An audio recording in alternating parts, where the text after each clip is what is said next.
বেশি মানুষ নিহত হয়েছে বিএনপির হাতেই 5 আগস্টের পরে, এমন পরিসংখ্যান গণমাধ্যমে দেখছেন নিশ্চয়ই। তার মধ্যে বিএনপির নেতাকর্মীরা রয়েছেন। 3000-এর উপরে বহিষ্কার হয়েছে, 3000-এর উপর বহিষ্কার হয়েছে। এবং আমাকে একটা না থামার ব্যাপারটা কি দেখেন, শুধু বিএনপিদের মধ্যে অবৈধ হত্যা হয়েছে 127-এর উপরে। শুধু বিএনপিকে হত্যা করেছে 127-এর উপরে। এতদিন আমরা জানতাম জাহান্নামের আগুন, এক জাহান্নামের আকা জাহান্নামকে খেয়ে ফেলে। এখন আমরা কি দেখছি, এক বিএনপি আর এক বিএনপিকে খেয়ে ফেলছে।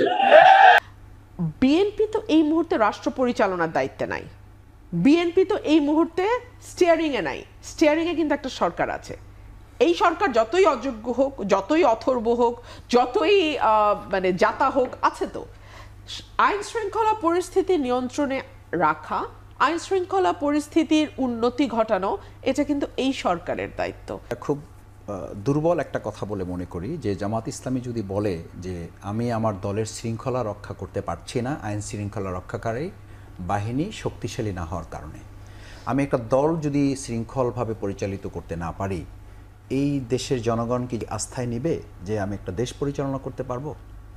না, কিন্তু জামাতের বিরুদ্ধে দুই একটু বলি, এটা কোশ্চেন করে আমরা জবাব চাচ্ছি না, এটা জনতার কাছে কোশ্চেন। সেকেন্ড থিং হচ্ছে, দেখেন আজকে একটা অন্তর্বর্তীকালীন সরকার, নিরপেক্ষ একটা সরকার, সেই সরকারই যদি আজকে চাঁদাবাজ দমন করতে না পারে, সেই সরকার যদি সন্ত্রাসীকে ধরে নিয়ে এসে থানায় আসার আগে তাকে সারাই নেওয়ার জন্য আর একটা গ্রুপ এসে থানা ঘেরাও করে, আমাকে এটা বিশ্বাস করতে হবে যে একটা সরকারি রাজনৈতিক একটা সরকার আসার পরে আমাদের দেশের রাজনৈতিক কালচারে এত সংস্কার আমরা করে ফেলতে পেরেছি যে সেই সংস্কারের সরকারে চাঁদাবাজদের ধরে ধরে সব জেলে ঢুকানো হবে, সন্ত্রাসীদের ধরে ধরে সব জেলে ঢুকানো হবে, মানে দলীয় সরকারের সময়। এটা অসম্ভব যদি না রাজনৈতিক দলগুলো এই ব্যাপারে অত্যন্ত আন্তরিক না হয়। প্রিয় দর্শক, রুমিন ফারহানাকে কিন্তু কোনোভাবেই প্রশ্ন করে টকশোতে আটকানো যায় না, কিন্তু ফাইনালি ওনাকে এমন এক প্রশ্ন করে আটকিয়েছে আপনি দেখলে অবাক হয়ে যাবে। ওনাকে প্রশ্ন করা হয়েছে বিএনপি তো চাঁদাবাজি করেই যাচ্ছে, আপনারা তো কিছুতেই থামাতে পারছেন না।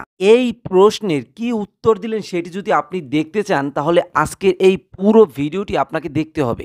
চলেন সাবস্ক্রাইব করেন এবং পুরো ভিডিওটি দেখতে থাকুন। আপনার মূল্যবান মতামত অবশ্যই কমেন্ট বক্সে জানাবেন। প্রতিদ্বন্দ্বী এই মুহূর্তে মাঠে যে রাজনৈতিক দলগুলো আছে, আপনি কি সেই বিষয়ে প্রশ্ন করেছেন? আসামি বলছে বিএনপি প্রতিদ্বন্দ্বী বিএনপি। দেখুন, এত বড় একটি পলিটিক্যাল পার্টি যখন একটি পলিটিক্যাল ভ্যাকুয়ামের মুখোমুখি হয়, তখন সঙ্গতভাবেই একটা বিশৃঙ্খলতা তৈরি হয়, এটা অস্বীকার করবার কোনো উপায় নাই। এবং আপনি যদি দেখেন বাংলাদেশে দীর্ঘ 50 বছরের ইতিহাস দ্বিদলীয় ব্যবস্থার, সেখানে বড় একটি রাজনৈতিক দল এই মুহূর্তে মাঠে সম্পূর্ণ অনুপস্থিত। আগামীতেও তারা রাজনীতি করতে পারবে কিনা সেটাও প্রশ্নের মুখে। সেই জায়গাতে আর তৃতীয় কোনো শক্তি আমরা দেখি নাই, যেই দলটার উপর অনেক আশা ভরসা দেশের সাধারণ মানুষের ছিল বলে অনেকেই দাবি করেন, সেই দলটিও নিজেকে ফ্লারিশ করতে পারে নাই।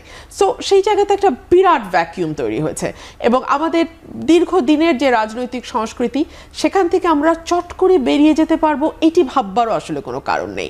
তবে সার্টেনলি বিএনপির একটা বড় চ্যালেঞ্জ বিএনপির ভেতর থেকেই তৈরি হবে, এটাও আমরা কেউ অস্বীকার করছি না। এবং এটা খুব চোখের সামনে খুব পরিষ্কার দেখা যায়, বিকজ মাঠ একদম ফাঁকা।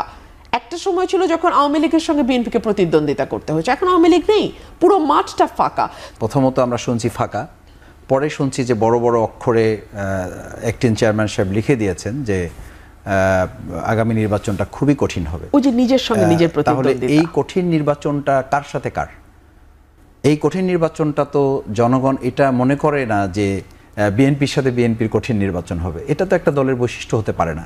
আমি তো সেই সংখ্যার কথা আরও আগে বলেছি যে এখন পর্যন্ত বৃহৎ দল হিসাবে যে বিএনপি তাদেরকে মনে করে, তারা তাদের ক্যান্ডিডেট ঘোষণা করে নাই, তার আগেই তাদের যদি 156 জন নিজেদের দলীয় কোন্দলে মারা যায়, তাহলে তাদের ভাবার সময় আসছে মনে করি না। তাদের এটা মানে সিগনিফিক্যান্ট হিসেবে এটা নিতে হবে যে এই ক্যান্ডিডেট ঘোষণার পরে কি হবে। আপনি আমি সবাই জানি রুমিন ফারহানা যখন টকশোতে বক্তব্য দেয় গুলি ছোড়ার মতো উনি মুখ থেকে কথা ছড়ে। তো এই কথাগুলো যাদের শুনতে ভাল লাগে তাদের উদ্দেশ্যে এই ভিডিওটি আপলোড করা। আপনি যদি একজন রুমিন ফারহানার ফ্যান হয়ে থাকেন তাহলে অবশ্যই আমাদের এই চ্যানেলটিকে সাবস্ক্রাইব করে রাখবেন। প্রিয় দর্শক, আপনি এখনই কমেন্ট করে জানান রুমিন ফারহানাকে আপনার কেমন লাগে।